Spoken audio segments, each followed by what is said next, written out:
You are a scientist on the International Space Station, housing both Americans and Russians, when World War III breaks out on Earth. One last communication comes from Earth with the instructions, both in Russian and in English. Take over the International Space Station by any means necessary. What do you do?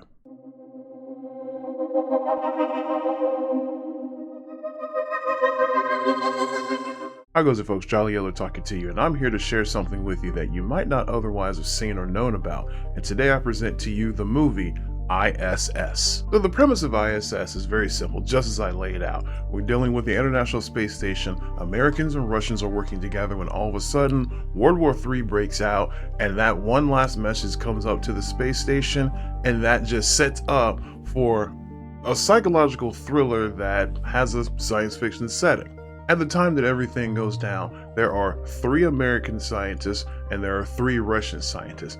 And it just becomes a bit of a game of cat and mouse, mind games of both sides receive the message, but neither side, of course, is going to tell the other.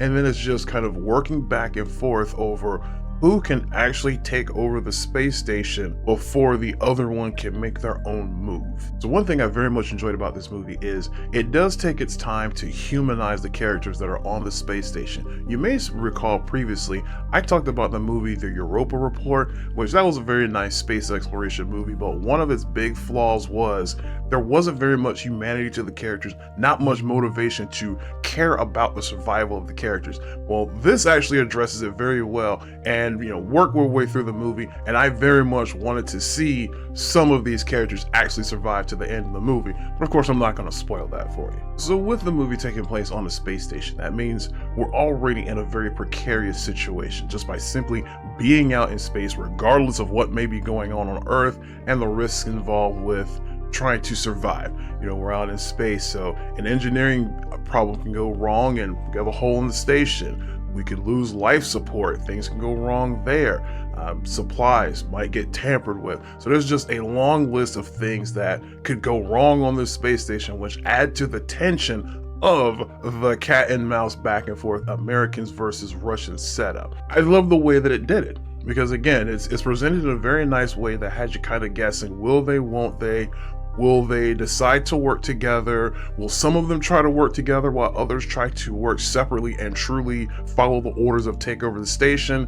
What are the characters going to do? And I think they presented this, very well. It kept me guessing a bit on who is actually going to try to do what and what's going to happen to the crew. So, everything can't be perfect. And I will say that one thing that very much kind of worked against the movie, I believe, is the use of sound and the use of audio.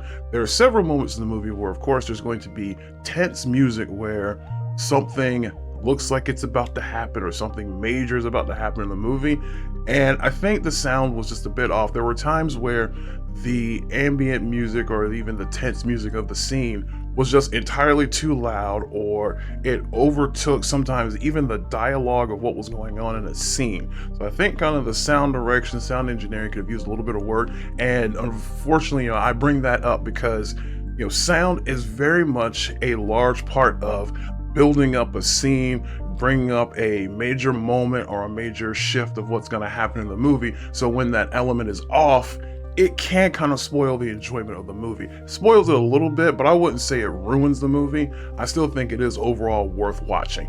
I watched this on Paramount Plus. I believe it's still up there now.